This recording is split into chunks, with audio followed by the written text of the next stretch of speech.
কিন্তু আরেকটা কথা, এখন আপনি যখন কোনো গাড়ি দিয়ে যাচ্ছেন তখন কি সেটা কি রাইডিং হবে?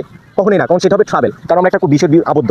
তখন আই এম ট্রাভেলিং অন হবে না ইন হবে? অবশ্যই ইন হবে, কারণ আমি একটা গাড়ির ভিতরে আছি। তাহলে I am travelling in the car বা I am travelling in the বাস।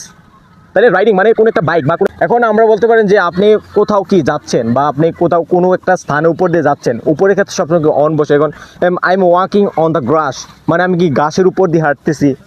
এখন আপনি বলতে পারেন যে আপনি ধরো একটা বাইকিতে কোথাও যাচ্ছেন, তো রাইড মানে বাইকের উপর চড়া মানে কি, তাহলে কি রাইড, তাইলে I am riding on the bike, I am riding on the bike.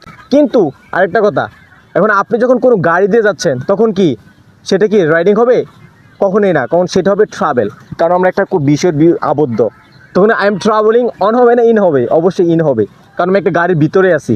তাহলে I am travelling in the car বা I am travelling in the bus. তাহলে রাইডিং মানে কোনো একটা বাইক বা কোনো একটি দুই চাকাওয়ালা গাড়ির মধ্যে যখন আমরা কোনো কিছু ট্রাভেল করি, তাহলে সে কোনো কিছুতে যাই, তাহলে সেক্ষেত্রে রাইড ব্যবহার করা হয়।